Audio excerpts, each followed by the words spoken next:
அதிகாரம் 33. மனாசே ராஜாவாகிறபோது 12 வயதாயிருந்து 55 வருஷம் எருசலேமில் அரசாண்டான். கர்த்தர் இஸ்ரவேல் புத்திரருக்கு முன்பாக துரத்தின ஜாதிகளுடைய அருவருப்புகளின்படியே அவன் கர்த்தரின் பார்வைக்கு பொல்லாப்பானதைச் செய்தான். அவன் தன் தகப்பனாகிய எசேக்கியா தகர்த்து போட்ட மேடைகளை திரும்பவும் கட்டி, பாகால்களுக்கு பலிபீடங்களை எடுப்பித்து, விக்கிரகத் தோப்புக்களை உண்டாக்கி, வானத்தின் சேனையை எல்லாம் பணிந்து கொண்டு அவைகளை சேவித்து, எருசலேமிலே என் நாமம் என்றென்றைக்கும் விளங்கும் என்று கர்த்தர் சொன்ன தம்முடைய ஆலயத்திலே பலிபீடங்களை கட்டி, கர்த்தருடைய ஆலயத்தின் 2 பிரகாரங்களிலும் வானத்தின் சேனைகளுக்கெல்லாம் பலிபீடங்களை கட்டினான். அவன் இன்னும் குமாரரின் பள்ளத்தாக்கிலே தன் குமாரரை தீ மிதிக்க பண்ணி, நாளும் நிமித்தமும் பார்த்து பில்லி சூனியங்களை அனுசரித்து அஞ்சனம் பார்க்கிறவர்களையும் குறி சொல்லுகிறவர்களையும் வைத்து கர்த்தருக்கு கோபமுண்டாக அவர் பார்வைக்கு மிகுதியும் பொல்லாப்பானதைச் செய்தான்.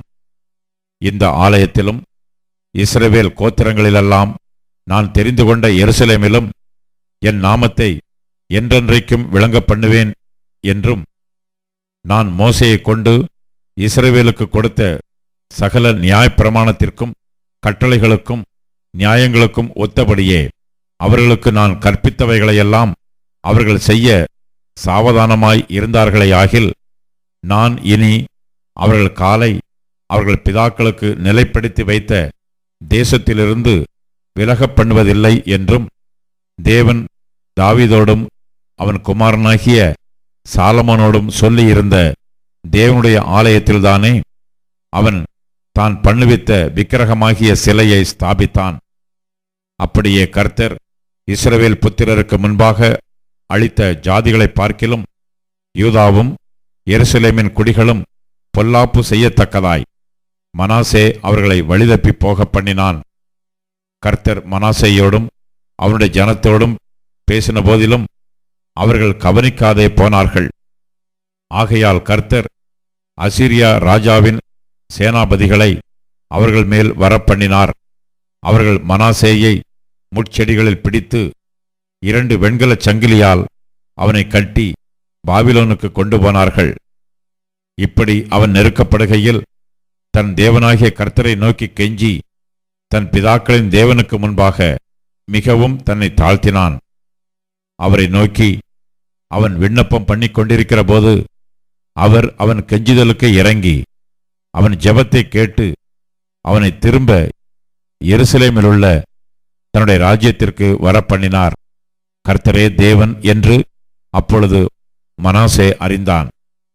பின்பு அவன் தாவீதுடைய நகரத்தின் வெளி அலங்கத்தை கீயோனுக்கு மேற்கே இருக்கிற பள்ளத்தாக்கு தொடங்கி மீன் வாசல் மட்டும் கட்டி, ஓபேலை சுற்றிலும் அதை வளைத்து அதை மிகவும் உயர்த்தி, யூதாவிலுள்ள அரணான பட்டணங்களில் எல்லாம் இராணுவ தலைவரை வைத்து, கர்த்தருடைய ஆலயத்திலிருந்து அந்நிய தேவர்களையும் அந்த விக்கிரகத்தையும் எடுத்து போட்டு, கர்த்தருடைய ஆலயமுள்ள மலையிலும் எருசலேமிலும் தான் கட்டியிருந்த எல்லா பலிபீடங்களையும் அகற்றி பட்டணத்திற்கு புறம்பாக போடுவித்து, கர்த்தருடைய பலிபீடத்தை செப்பனிட்டு அதன் மேல் சமாதான பலிகளையும் ஸ்தோத்திர பலிகளையும் செலுத்தி இஸ்ரவேலின் தேவனாகிய கர்த்தரை சேவிக்க வேண்டும் என்று யூதாவுக்கு கட்டளையிட்டான்.